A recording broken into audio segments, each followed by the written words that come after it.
Hey guys, Nitno here. Today we'll be going over a new farming route that I've been doing on Reserve. It basically takes some of the old principles from my previous video and elaborates and adds new keys into the mix. This run will be a little bit more high risk, high reward. For example, some of the items that we're going to be farming will not fit in your gamma, so it's up to you to extract with them safely. Before we do the route, I wanted to show you the area real quick. So that's where the marked room will be and another locked door. There'll be 2 locked rooms here on the first floor and also on the 3rd floor. And then we're going to be going all the way over out this door and then in this window over here, then going in the basement, looting the spawn for the FP100 filters or tank battery, then continuing on, opening up another door and basically just looting electronic parts along the way. Then either going all the way through the basement or just going up the hill to the cliff descent extract. Now this run is going to actually require quite a pricey initial investment.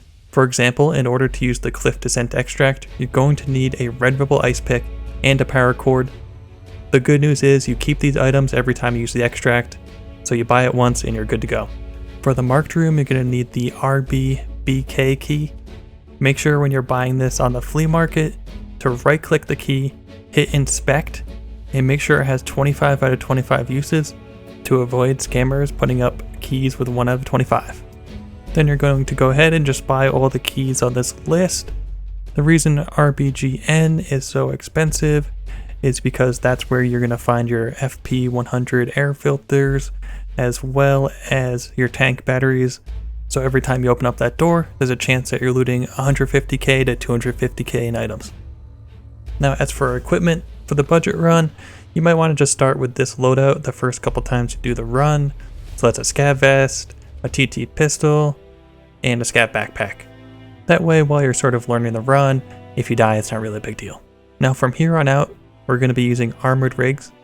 That's because you can't use the cliff descent extract with armor on your chest, but you can extract with an armored rig. Now as for a mid-tier setup, I would suggest a Yule armored rig. That's going to be a level 3 chest armor, as well as a level 3 helmet. The SSH is very cheap. As for a weapon, while you do this run, you're going to be hitting up a whole bunch of weapon racks, and all of them have AKS-74s on them of different variation. Basically, just grab one of those guns, slap a B11 on the gas block, and then that will allow you to put a grip on it. These weapons usually come with BP ammo already in them, so you have a nice little gun for indoor situations. I'd also suggest to upgrade your backpack to a tri-sit. Now I'll share my ideal run that I usually run as a setup now. Now it's up to you, but I personally don't really feel like it's worth doing these loot runs with tier 5, tier 6, the perfect meta armor, and spending a whole bunch of money, because you're going to be running into rooms and putting yourself in situations that you normally wouldn't, because we're really just looking to farm some money, and although PvP happens, it's not like we're looking for it. So as for armor, we're going to be using the 6B515, and that's going to be the Yule armor, the green one. That's going to have level 4 armor. Then we're going to be using the LZSH helmet. That is only level 3, but it allows you to put a nice face shield on it. So any of those pesky little pistol lings that are just running out with a pistol, they're going to try to shoot in the face and it'll bounce right off, hopefully. And that will give you a nice little peace of mind that you're not just going to get one shot by some little guy running around with a pistol.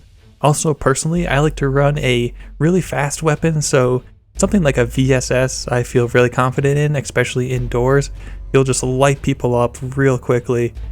You could be running something like an AS Val, but I do believe VSS is a little bit cheaper, but really just go with a gun you're confident in, anything that you really like to use. Lastly, just make sure to use a nice big backpack like an Attack 2, that way you can maximize your bag space and leave with a good chunk of items to sell. First off, we're just going to go over the route in offline mode, that way you can see the route without distractions. First up, we're going to head on into the marked room. Quite a few different spawns can spawn in here. You can even get interesting items such as weapon cases and money cases, some pretty nice guns, and other valuable items. Next up, we're going to check out this room here. mostly weapon parts that can kind of pad your bag and fill up odd spaces, as well as a weapon rack like I mentioned before with those AKS-74s. That's going to be it for this building. Just head on up through this window, and then we're going to be hopping over these bushes that can be a little pesky. If you mess up the jump like I did, they'll slow you down and it can put you in some rough situations. So right through the hole in the wall, we're going to be going up to the first floor and the third floor. Open up this door. This room will have quite a few chances to have weapons or weapon parts, as well as some ammo. So make sure to loot everything in the room. Heading on up to the third floor.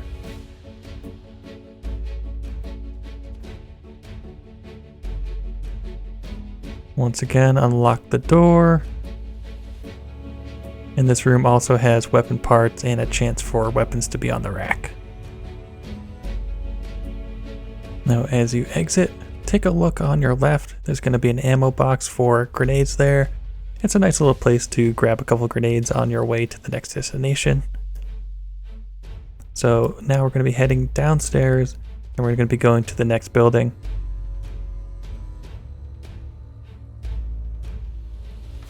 Now I usually jump out this window here. It can be a little bit dangerous if there are people looking for the mountain on the left, but I also like to try to catch people running to press the button for the alarm. So it's good to kind of take a look before you run across. Next up, we're going to be aiming for this window here, up the bush, head on in.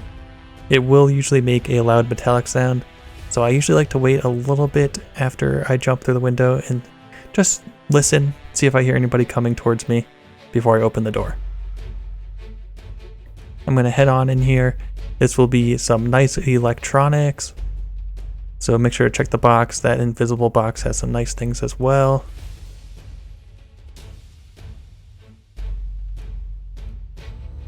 Going to backtrack a little bit through this door again.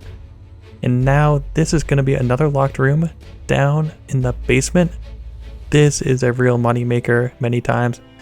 This is where you're going to find the FP100 air filters as well as the tank batteries. Like I said before, those can go from anywhere from 150k to 250k. So that can really make a run. Right now I'm looking for electronic parts again. This is a route on this floor that is not very profitable recently. I don't know if they changed the loot table, but I noticed that I've had quite a few less graphic cards and other electronics that are high value there, but it's still worth running through. Now we're going to head up to the third floor.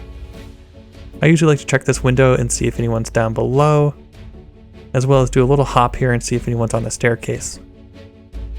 Now we're going to go to this locked room. There's usually not too much in it, but there is another chance for another weapon that you can just pad your bag with if you need to fill it up, and some weapon parts. Now as for the last part, we're going to be heading downstairs. You're going to be making a heavy metallic sound when you run down these stairs, so if anyone is nearby, they're probably going to know where you are. Just keep that in mind. Just keep checking the server racks. There are some nice military grade electronics that can go for quite a nice price.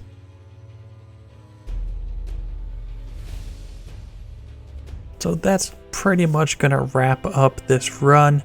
Now extraction. At this point you're probably going to have a huge bag of stuff and be sweating it. You have two choices now. Either go straight up the mountain, or you can go through the basement through that door right there.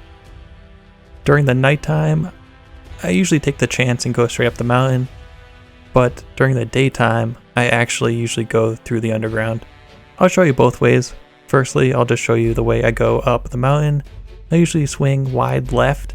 That way I just kind of keep as far as I can away from the snipers and the people at the tower, if there are people there, and just kind of take my time with it.